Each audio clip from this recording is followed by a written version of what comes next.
Good morning, everyone. This is Doug Hovman from Mesquite Farm.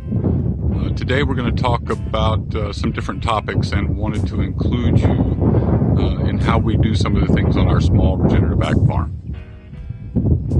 So good morning or good afternoon wherever you're at. This is part 2 of our Suscovich tractor build.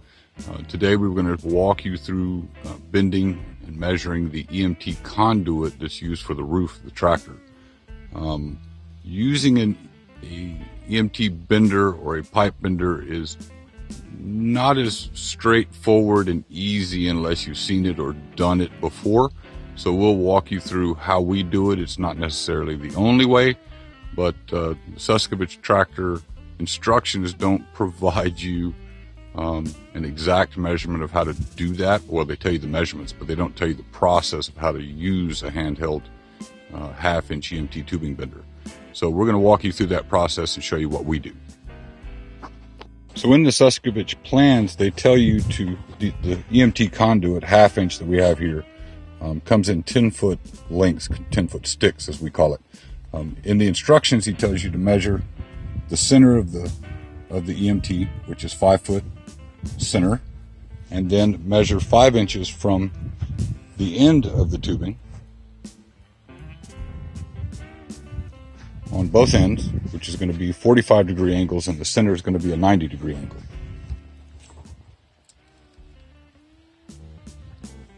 And if you've never purchased EMT tubing before, we'll walk you through that process. This is what the nomenclature on the pipe looks like: half-inch EMT. Ours happens to come from Allied for our hardware store here in my town where we live. So now that we've marked everything out at 5 foot and then 5 inches from the end, this is what an EMT tubing bender looks like. For the center bend that we're going to do here right in the middle of the EMT pipe, we want that to be a 90-degree angle. Well, when you use these, all these angles are mentioned here.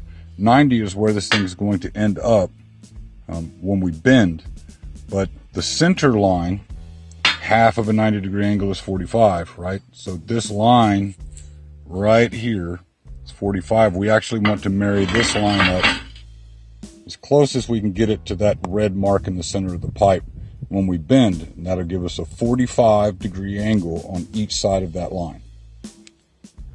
As you can see, as you've bent the pipe all the way down to the 90-degree angle, which is here, we bent that pipe all the way down to 90 degrees. We are slightly off, but it's not going to be noticeable. If you look at the end of our pipe, our line is actually over here. So we are about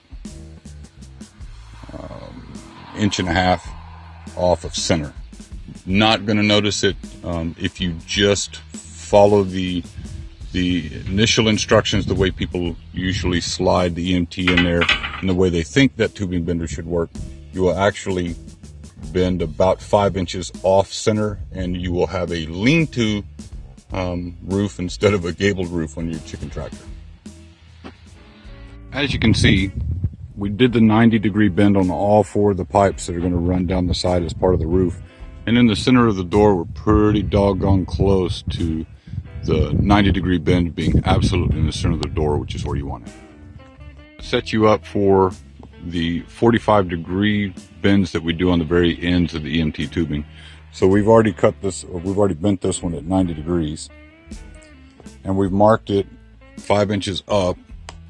And now we got to bend the 45 degrees in towards the center. I like to do the 90s first and then the 45s because it gives me the ability to line up this bend. This pipe is in line with that pipe, so it gives me the ability to line it up and make sure that my angles are going the same way and it's not off and cockeyed when I try to screw these things in. So I put the line here on the pipe bender on the red mark at 5 inches. It's actually going to bend it a little bit farther back. It's going to be very close to that line. And if you do it the same way in all of these bends, if you bend them the same way, even if you're off an inch, inch and a half, or a half inch, or a quarter inch, or you're dead on, as long as you bend all of them the same way, you'll be very close to center that you won't even be able to see it with the naked eye. So we're going to go ahead and bend this this 45 and then we'll bend the other 45 in, and this one will be set. We do the bend, we step on this and pull to bend the pipe over, and we bend it all the way till the 45 line is even with the pipe, and that line is straight down the top of the pipe. So we set this one up to bend, and we're going to go ahead and bend it.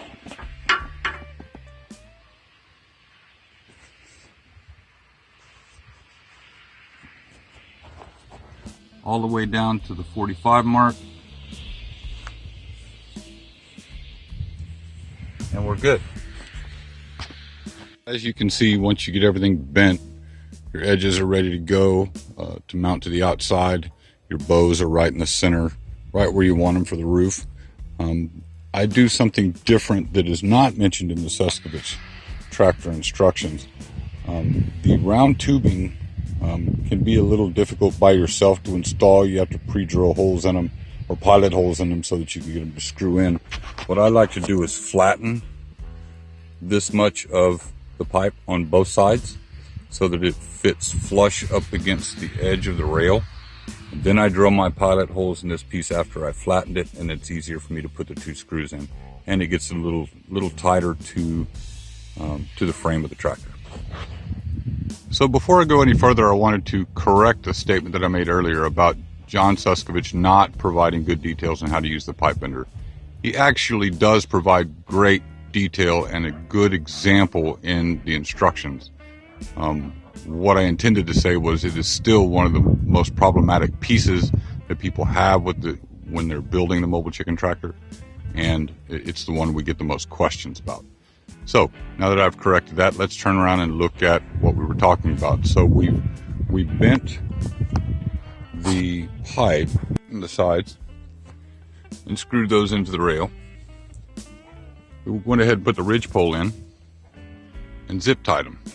When you zip tie these in, make sure that you zip tie all your connectors on the inside so that when you clip them off here later to clean this up, it's nice and clean. If you put them on top up here, when you put the tarp over the top of this to cover it, wind blowing on it, rubbing will cause it to tear your tarp.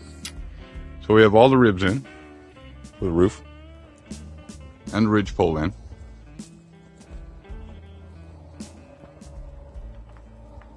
We also came back at the bottom, as mentioned in the plans, and put corner braces in. Line's pretty good on the center.